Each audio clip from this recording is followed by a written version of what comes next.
Welcome to the future of education. I'm intrigued and excited about this conversation that we're about to have with Heather Vega. Welcome, Heather, to the show first. But I'll say this is a conversation that I've been really excited to have because, and Heather reached out to me actually after hearing me talk about it on a podcast where I was talking about the importance of communicating well in times of crisis for really any leader, but particularly for educators and particularly right now in COVID. And Heather is a communications professional who works with schools. And so, Heather, first, welcome. And I'd love you to just talk about how you got into the field of communications and working with schools and education leaders in particular, just so people have a sense of your why and your background. Absolutely. Well, thank you for having me, Michael. I'm really excited to be here. So I actually started with education kind of by accident. I think a lot of people do in some ways. I was a reporter who had these very big dreams about how I could only write about comedians. And it turns out that's not a successful path in life. But I was really fortunate to get an opportunity to be a reporter at a local Bay Area newspaper, and education was my main beat.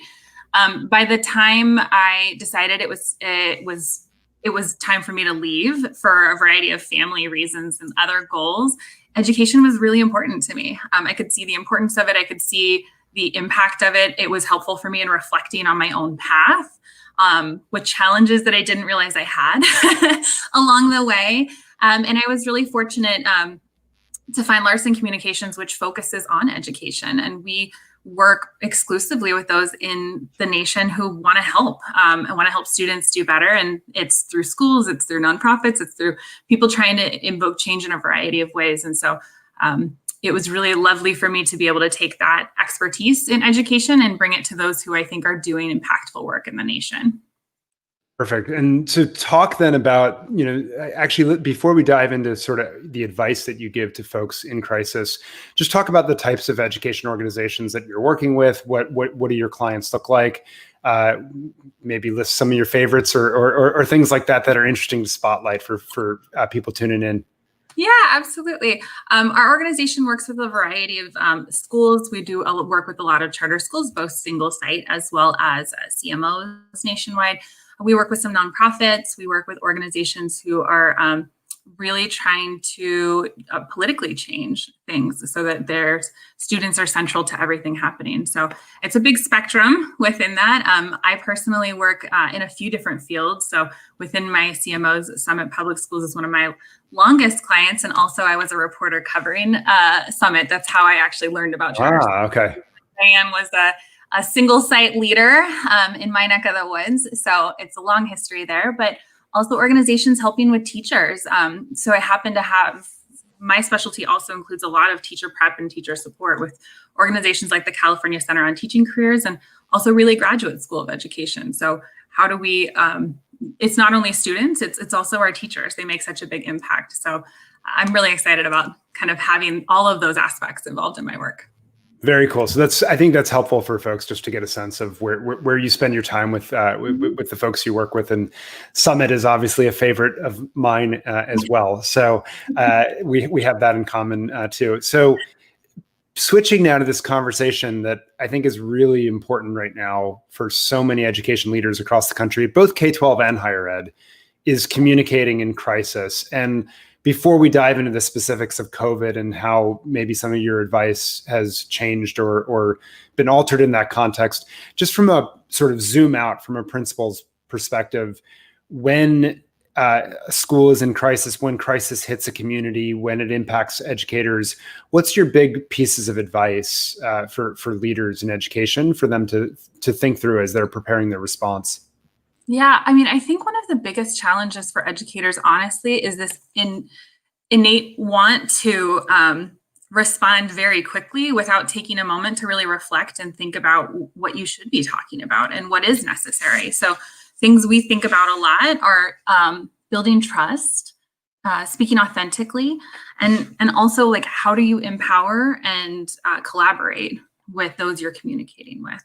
And I think those are really the big pillars of when you're talking about crisis. So what do people need to know? What can you share with them, honestly? And sometimes just being comfortable saying you don't know yet. And those don't really change in our current context. It's just the details of them, right? There's a lot of I don't know right now. And there's a lot of uncomfort with saying, I don't know. And the frank reality is people are going to trust you. They're going to be more willing to partner with you. They're going to be more willing to go through these challenges with you when you are authentically and honestly saying, I don't know, but continuing to consistently communicate. And I think that's challenging for anybody in any situation. But that's very true right now. It makes a lot of sense. I'm glad you said the part about I don't know, because there's so much we don't know right now.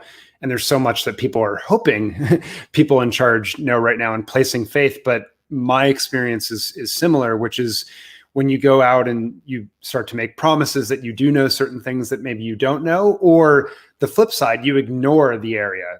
Everyone wants to know X, you don't know the answer, so you just sort of ignore it and gloss over it. Right. It actually just leads to more questions often. How does a leader learn to say, I don't know confidently, and sort of be able to enter into that conversation of how do we get more information together as a community, or whatever the next steps are to fill in those voids, if you will? Yeah, it's a great question. I mean, part of it is just practice, right? And being confident in yourself and knowing we as a team will get through this. And I think that's so important in this moment. The school communities that are doing well because there is this authenticity of a leader saying, I don't know, but I believe in us. And I believe that if we work together, we're going to figure this out. And everything else is honestly things that you're going to be filling in the gaps as you go along. So if you are consistent, if you are honest, and if you really are thinking about, if you're a K-12 leader, like thinking about what do your teachers need to hear and what do your parents need to hear, and having those mindsets when you're putting together anything you're going to communicate, people that will resonate with people. You're going to end up having people who are willing to sit in that uncomfort with you, as long as you are consistently honest and they see as you do learn things, you're coming forward, you're showing that information, like you're being forthcoming with it, and you're being collaborative and inviting of ideas. And that I don't see happening across everywhere, right? I see small examples of schools that are inviting parents in, even though it's messy. Yep. And that's the other part of it, right? Like we have a ton of stuff going on, and it's scary to engage in something that you know is going to be messy, and that anything in a crisis is messy. But to your point, if you gloss over it and you don't deal with it, it tends to only get worse. So I'm glad you just spoke to that, because it's similar to my experience again, and it was a frustration of mine as a parent, frankly, over the last year, which was, I felt like, yeah, I know you don't know these things, but just open up on the decision-making process even, or help us have a window into what are the sets of factors that you're thinking through. We're not going to think less of you right now. This is a really hard time, but if you can invite us in, we're going to be more sympathetic because we'll see it from your perspective as well. It seems, at least in my unscientific sort of looking across the landscape, that a lot of leaders have not done that, or not been willing to open the doors and be super transparent. Is that unique to education, or is that, in your experience, that's sort of writ large, that's just a very common reaction? That's a great question.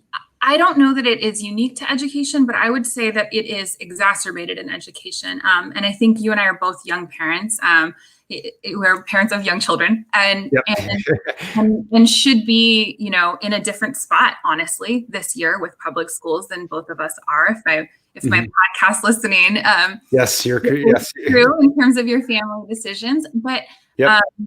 But yeah, I mean, not having that transparency with parents is particularly problematic. If anyone has ever had a chance to go to a city council meeting, people are passionate. But if you go to a school board meeting, it is a different level of passion because you are talking about your child. That is a very different situation than a corporate leader, right? You are talking about people's children. It's an emotional level that is different from any other organization. And so I do think that it's not unique in education, but it's unique because of the emotion that the rest of us bring into it, because we are all ultimately invested in wanting the best for our children. And you want to partner in that, who you believe wants the same thing. And really, if you think about the people that you trust in your life with your children, those honest moments are why you trust them. When you're able to be vulnerable, when you're able to say, I don't know this, but again, getting back to, okay, this is a mess, but we're going to figure it out together. And then when you get through that, that is really when you galvanize a community and bring them together. And I do think that that's part of the reason why you see, for example, young parents of young children this year nationwide not trusting schools this year. They were an audience who was left out. That relationship wasn't there. And, there probably wasn't bandwidth for a lot of leaders to try to build that in the middle of all of this, to be fair. Yep. But you see that result. The result is people with children who are 4, 5, and 6 are not enrolling their children because they don't have trust. Yeah, no, it's a really good point. So let's go deeper then into the COVID response and the particulars of the situation. Thinking about, the decision to shut down schools up front, the decision over the summer of what will schools look like. Where are places that did this well? What were the sets of moves that they made? And what were things that you saw that education leaders did where you were like, oi, that's not going to help you in the long run? Yeah, I mean, I think it really does come back to, in some ways, being overly optimistic, and in other ways, just not being honest, right? Like we saw a number of schools. I know here in California, we had, the first school that shut down for a week right before everybody shut down, and we all thought it's going to go back, and it did. And then you're shutting down again. And I think we're seeing that pattern repeat itself now where we're opening in New York and then we're shutting back down. And it really gets back to being honest about the fact that getting back to whatever normal becomes for us is going to perhaps be 2 steps forward, 1 step back. And what we've instead been talking about are these like very black and whites. We're going to reopen. And the reality is like, we need to actually say, we're going to try this. And we need to all be on board with learning as we go along is going to be part of it. Right. So I happen to be on a school board and it's a single site school. But one of the things I really loved about the planning process that I got to watch from afar was how the school leader created this insanely phased plan. And the thing that has never wavered, the parents got to weigh in on it. But what didn't waver was they didn't set any timelines. Like, I still don't know when we're going to get to this full phase of all the kids being back, because they're like, look, we're going to do this and we're going to see how it goes. And we're not going to commit to something we can't actually commit to. And I think that's what's been challenging. And that's coupled with families wanting consistency for their kids, right? So the honest answer is to not give that black and white response. But at the same time, there's that challenge for parents like you and I who want consistency for our children, for them to be successful. So that push-pull isn't going to go away as we figure out what new normal is. Like that's going to continue to be a challenge for everybody until we get back to whatever that becomes. Yeah, no, that makes sense. And I've been struck actually at the higher ed level by the California state universities writ large, because they made a very early call that we are not going to be in person next year. We're going all virtual. Yeah. And I think a lot of college presidents at the time said, oh my gosh, they've just, destroyed their enrollments for the next year. And what we actually saw was that enrollments have gone up across the system, not every single campus, but up across the system writ large. And my sense is that's because they were transparent and made an early decision with very clear communication that people said, well, I might not like it, but it's not going to change. And there's trickle down effects for that in education for your whole family, right? I mean, my family happened to choose to stay within our daycare provider where we have already entrusted our kids. I don't have any plans of changing that. My child is happy, he's safe. All of these things are in place. And I'm so fortunate that that is the case, right? And I think you're right. That's exactly what's happening within higher ed, where you see people being very clear in an opportunity to be consistent, create that opportunity and say, like, how do we get better within what we have? And in some ways, I think that's been missing broadly, right? There are a lot of challenging adult conversations, but not always thinking about what's best for students that are happening in some of these things. Yep. And really what's best for students is how do we help them learn and how do we give them consistency so that they are in a safe learning environment. And that's at all age levels. And that's what you're seeing within our state college system benefited from that.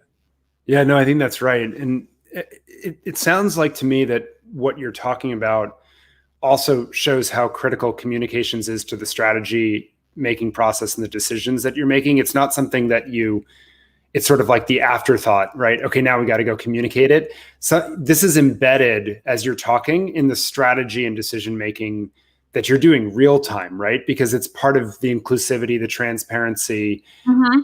That I suspect is a big shift from how a lot of people think about communications. If I'm picking up correctly your vibe there. It is, but what's crazy is it shouldn't be, right? I mean, when you see people that have done some great work and having their community come along with them is because that's not something that they started in the crisis.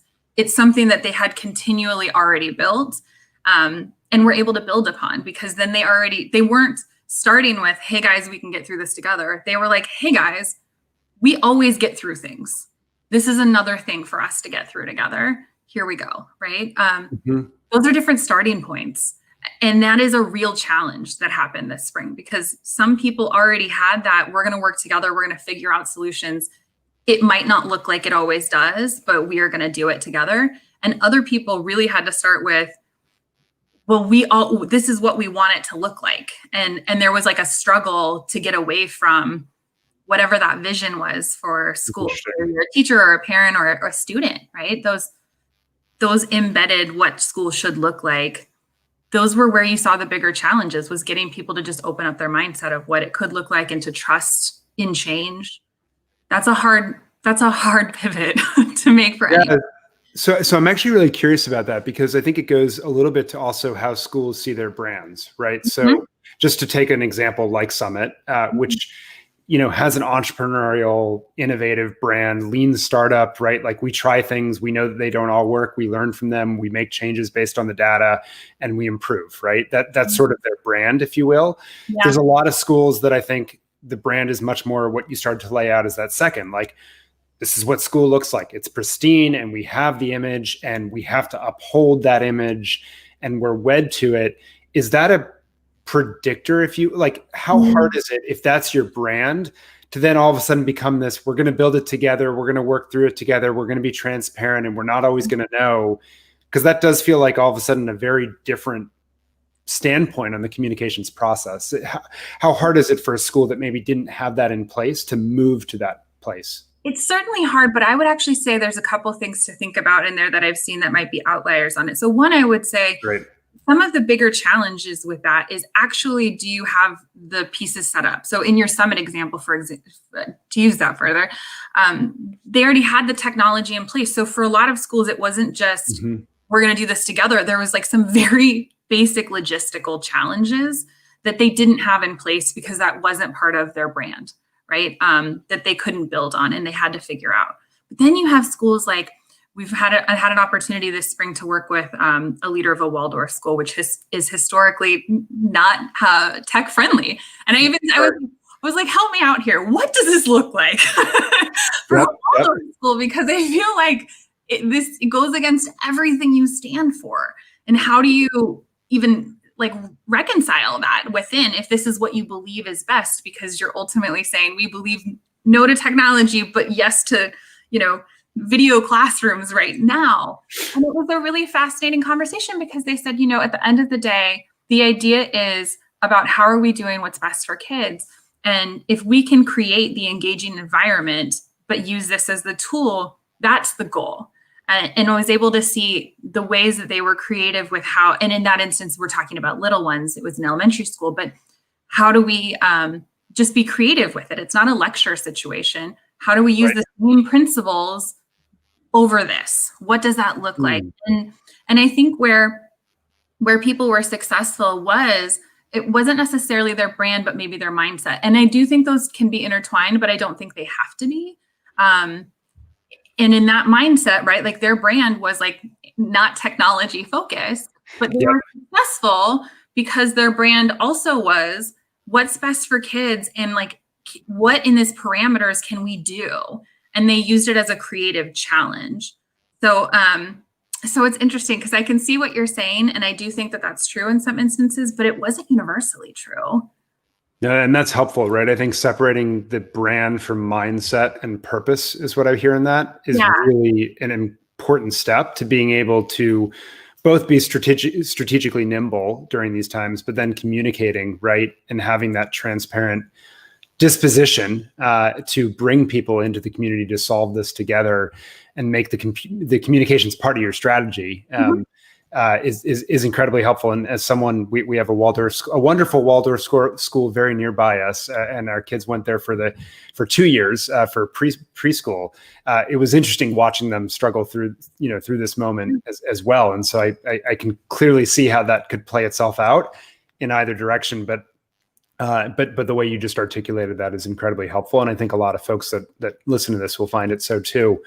Last thoughts from you, I guess, as we sort of wind up here, which is, there's going to be a lot more challenges coming down the pipeline. We can't predict them. We're recording this, a week before the election. There's going to be some change there in turmoil that is going to impact kids and schools in ways that we don't even know right now, right? There's going to be more health events that occur. There's going to be lots of things that occur over the next week, over the next 6 months, over the next year and a half, I think, that continue to throw this over. Big parting advice that you would give to someone who's thinking about how to communicate well as this continues to play out and continues to be a dynamic situation? I would say always coming to the table with the first thought of students are central to everything we do, right? No matter what grade level, students are why we're here, and making sure that they're successful is why we're here. So as you're building trust, as you're being transparent, as you're thinking through what to communicate and why, it should all be through the lens of what do students need to be successful and how are we going to be able to work together as a community to bridge those gaps. And again, just being brave enough to say we don't have all of the answers sometimes, because frankly, I think people need to hear that sometimes from a leader to be willing to engage. If they see that you are invested in the students and that you are committed to change and you are consistently showing up for that, people will support you and they're going to be part of the solution. And I think that is true now, but I think that's true in almost any crisis. That's terrific advice, I think. And it resonates with what I've seen working, and not just in education, frankly, but in a lot of arenas. And really appreciate your expertise and coming on and talking us through this to help us see a way forward amidst all the madness, but also seeing that importance of being vulnerable and honest as actually part of the strategy, if you will, to invite people to be on your team and help create what will ultimately be the plan. So Heather, really appreciate it. And for those listening, how can they follow you and Larson PR and stay on top of all the work you're doing? Yeah, absolutely. I mean, we're at larsonpr.com and all of our handles are at larsonpr. So I think those would be the best ways. Thank you for the opportunity. Terrific. Well, thanks so much. And thanks to everyone for tuning in to this episode of the Future of Education.